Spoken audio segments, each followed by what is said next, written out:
Good evening, everyone. Just before I start, so before my time, I just want to know how many people drink wine here. So don't be afraid, it's Puza Thursday. Okay, great. Cool. So as you can see, I've got 3 bottles of wine here, and I want to find out, how do you guys choose which one to buy? Is it based on the label? Is it based on the winemaker? Is it based on how many awards it has? Is it based on who the wine estate is? How do you choose? And so for a novice wine drinker, who's someone who doesn't understand wine much but likes it, being able to choose a wine that you don't know that you're going to really like and spend a couple of 100 rands or a couple of 10 rands on it can pose a challenge if you don't know what you're going to get. And so I am Mashakane Ramositeri, and I'm the founder of Phale, which is your pocket sommelier. So Phale is a technology that allows you to access wine recommendations based on your taste palette. We created this business based on my experience with my friends as a young black girl who's had fortunate opportunities to be able to explore things beyond like how I grew up as well as my parents. And you know, one of the things we explored was wine. And when we started exploring wine, we realized, this thing is a bit intimidating. It's a bit very detached from us as black people in its Eurocentric culture. Is it Merlot? Is it Merlot? All of these things. Is it Mout or is it Moet? And so we were just thinking about, how do we just find one that we can enjoy based on what it really is about, the taste. And so after we launched the beta test in the week of New Year's Eve 2023, we found that there's about over 3,000 other people who also want to find wine based on the taste palette. And not only are they black like us, but also it's a diverse community. It is white people, it is colored people, it is Indian, it's diverse in age, it's diverse in gender, it is diverse even in location. And so in the past 4 months, we've been able to validate a few things. The first is, yes, we're not the only ones. There is an opportunity here. We've gotten over 3,000 people and our members who've signed up. Also, we've been able to secure a partnership with a global beverage brand called Pernod Ricard. They have your Jameson, your GH Mam, your Absolute, etc. And through that, we've been able to expand our value proposition to cocktails. So now, as a user, you're able to get cocktail recipes based on your taste that matches what you enjoy. Over and above that, I think Saleho mentioned it, we want to build our business through community as well. And so we've been participating in numerous festivals. And the other day we participated in an Afrikaans festival in Pretoria, like 99% Afrikaans people. And we were able to convert a third of that onto this platform. And that excites us because it's not a black product. It is a product that people need and people are excited to be plugged into. So where to from here? We want to take the leads that we have and convert that into sales. We're going to launch a e-commerce site. And so once you get your recommendations of wines or even cocktail recipes, you're able to buy the cocktail kits as well as get a subscription of wine boxes delivered to you monthly or bi-monthly based on what you prefer. And it will be curated based on your taste palette. It'll be gamified, so every time you're able to do your own wine tasting at home, the more you review, the more you add to favorites, which we do have on the platform, which is the digital wine cellar, the better your recommendations happen.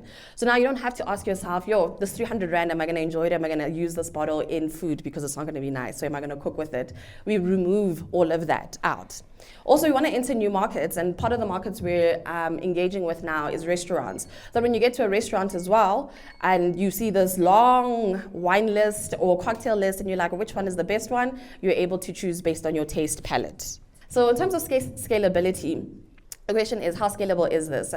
So firstly, there's over 5 million people in South Africa that drink wine, and that's just South Africa. Then we've got the rest of Africa.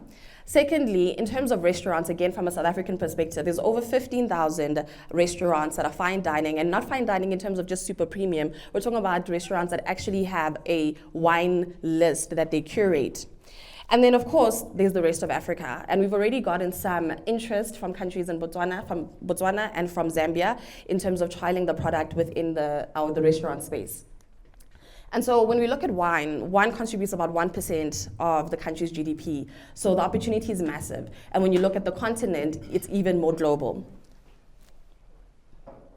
And so, yes, everyone says, okay, this is an alcohol business, it's a beverage technology. And we do understand all the challenges that we do face as a country with regards to alcohol. And so we've been very purposeful in how we build our community as well as our business. And one of the things we've done is launch a campaign called #BaveSafe, which basically gives tips on how to drink safely, how to hydrate, but also how to enjoy alcohol, not to get drunk, but to enjoy it as a beverage. So the difference between food and cuisine. So you're not drinking because you want to get drunk, you're drinking because you actually like the taste notes of the cocktails, the taste notes of the whiskeys, of the wines. And then also, we want to build the biggest registry of Black-owned wine brands, as we know that a lot of Black-owned wine brands find it very, very hard to find access to market. And so we want to be the platform where they're able to get market access and get to consumers without the bias. You don't have to care how long they've been, how many awards, or who the winemaker is. Does it match your taste palette, and is it quality? And if that's the case, then you should buy the wine brand. And then lastly, education. Similarly to what I said earlier, is it Merlot? Is it Merlot? We also want to educate Black people, but in our own way, right? In our own way, in a way that fits our language, in a way that fits our taste buds. You get to wine tasting and bare, do you taste plums? But what if I taste masonja? You know what I mean? I've eaten food, and just because I haven't eaten the foods that they associate with wines doesn't mean I don't taste something. I taste something, and it could be based on the foods that I understand. And so we also want to bridge that gap, because we're one of the top 10 producing countries of wine globally, and yet as Black people, we're the furthest from the wine industry, whether it's from consumption or production. And so we want to bridge the gap for that as well. In terms of our reviews are really stellar. The platform is very user-friendly. It is beautiful. And so yeah, basically in a nutshell, we're building the Spotify of wine. So similar to Spotify, similar to YouTube, where not anyone's YouTube is the same, not anyone's Spotify is the same, not anyone's palais will be the same. And what palais means is palette in French, but we remixed the spelling, so that's not how you spell it, but we remixed it. And so please join Palais and enjoy beverage, not alcohol, beverage, in a way that you like. Yes, that is us. My name is Nicholas Rufilo Rantekwa from YTT Jabavu Soweto.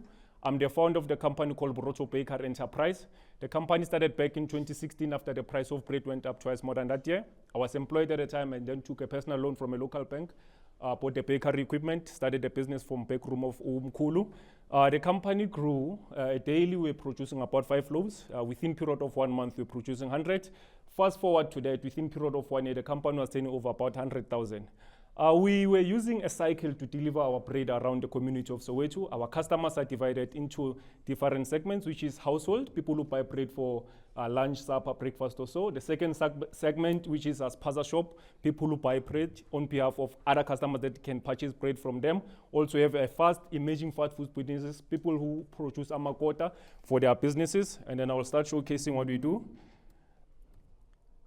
With management, I've spent about 5 years in corporate, where I molded myself into a very formal individual.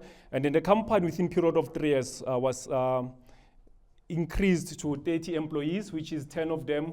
They were focusing on shopping carts to sell Isinko around the community using the trolley. Every morning we'll shout, Borotho, Borotho. People know the signature move that we do. And then we also purchase our shopping, actually the delivery vehicle, where now we're taking bread from one point to another. And then the company, simple as it is, the business model is that we procure flour or raw material from companies, and then we produce our goods, and we also distribute to the shops. And then the target market is, as I've said, is fast food, NPO, education, retail. I'll go through this a little bit. Fast food, which is people who produce amakota, children homes, old age homes, nursery schools, spaza shops, agents, which is people that we're looking to expand our business to, which is funeral parlors. So you know, people where they had funerals, they use scones during the process of the week. This is the solution to our business. We produce brown bread, white bread, rolls, and buns. White bread sliced and unsliced, brown bread sliced and unsliced. Now we're looking to expand our business, which is now we're looking to incapacitate to a production that is much more bigger. We're looking to raise capital to invest into our business, which is we're looking to have 5 million. This is how we're going to break down our business. Remember, the experience that we have about 6 to 7 years into this business until we get attacked by load shedding, which is, which is now we are standing on a capacity of 5 employees. We had to cut due to that we are suffering much from load sheddings. And the use of funds, 2.5 million will go to infrastructure, 4.2 million is going to be working capital, and so moving forward, I'm coming here as a winner of multiple awards, which is I was one crowned as Entrepreneur of the Year 2018 by Township Entrepreneur Awards. In 2019, I was flown to Europe by Investec to go and learn about the importance of food. The industry is quite simple. We source raw material from farmers, we logistic to our warehouse, and we produce our goods. Thank you. My name is Letabo Mpomukwena, like I said, and I'm really grateful to be here with you guys. Go way back with Thad. This is where we got groomed, and this is where we knew entrepreneurship happens for real entrepreneurs like us. Originally, I'm from the East, Ekurhuleni, Davidson, and I'm here to tell you a bit more about my business, but more than that, I'm here to get money. So I run a business called Walk Fresh Sneaker Cleaning and Shoe Care Company. I've seen a couple of my clients here. I've seen a couple of guys who also went into sneaker cleaning, but they got burnt and they left. And this is what we do, basically. We clean sneakers, we polish shoes, we refurbish shoes.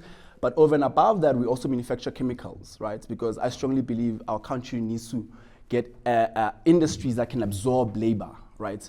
We need to stop talking about job creation and talk about entrepreneurship creation, because we are the ones who create jobs, right? So these are the services, and this is how it works.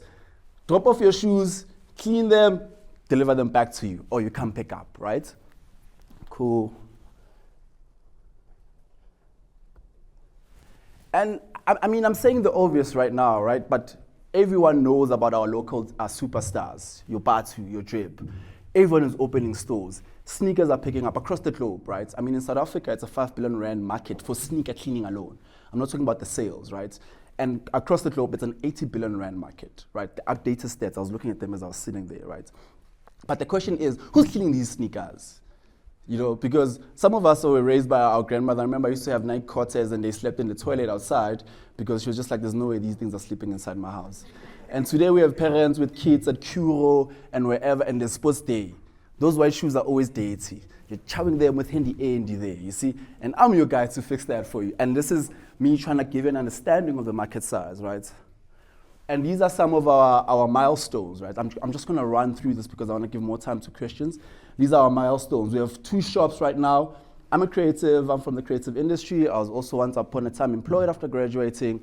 Came back home, my friends were unemployed. I said, guys, maybe we can clean sneakers. They laughed. I took a loan at Capitec, started the business. 9 years later, I'm here. So these are the 4 stores. We have a store called Davidson, where I'm from. We have a store inside Sandton City Sports Scene. Maybe some of you guys have seen it.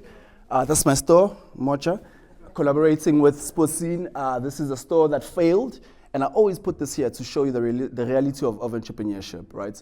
We failed here. Wrong location, wrong market. So what do people are Scum Defender? If you're not from there, they don't like you, all those things. We took another risk, opened a shop in Cape Town with Sports Scene. I think they thought, we'll see where this one will fail, and me, I'm a soldier on the ground, and we're succeeding with that still. These are our milestones, the awards, but this is the most important one. We went past the 1 million mark in revenue, bootstrapping.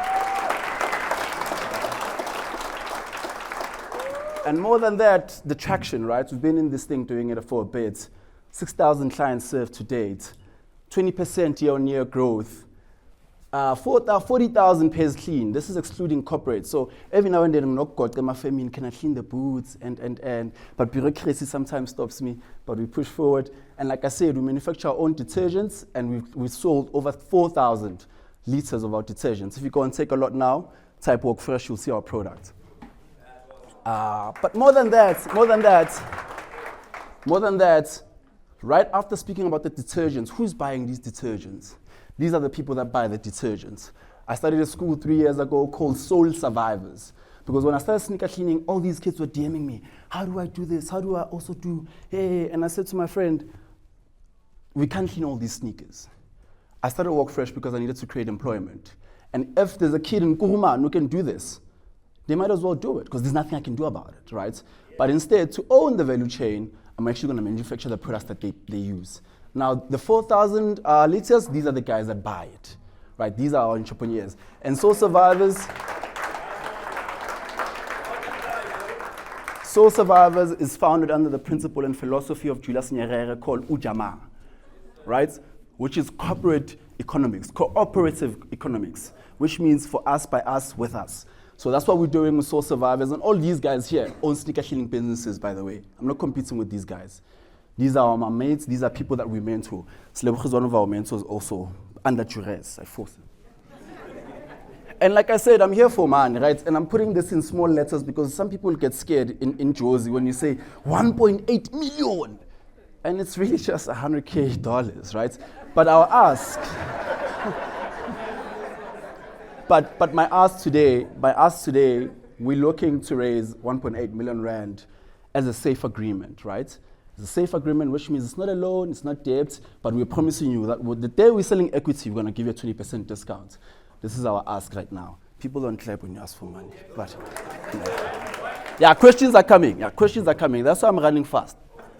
And the use of funds, and that's why I want to open space for the questions, because I took this photo today at the Sentence store. Took this today, sent it to my designer. He was like, young Bulal. I was like, dude, I'm gonna get money.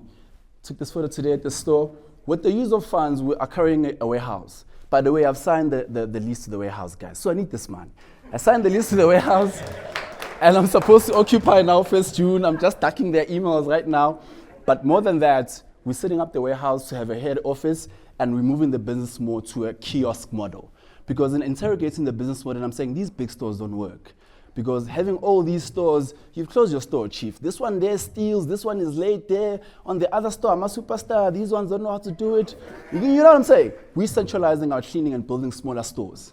And now moving into a more logistics. How do we move these shoes? And because we move into a warehouse, 24-hour turnaround time.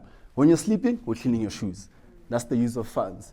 And like I said, a lot of people want me to talk about job creation. I'm creating 60,000 points, but you're paying people 1,000 rand. We're saying we want to create sustainable jobs, and the only way for us to do that is if we build a sustainable business. First priority is build a sustainable business. And danko means thank you.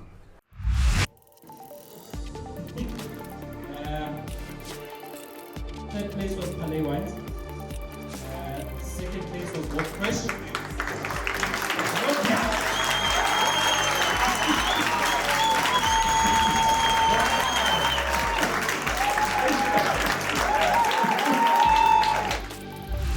We're going to purchase more of a raw material that can at least balance our cash flow. We were reluctant to get new customers because we didn't have enough raw material. So there's a room for that now moving forward. Thank you much, Shambo.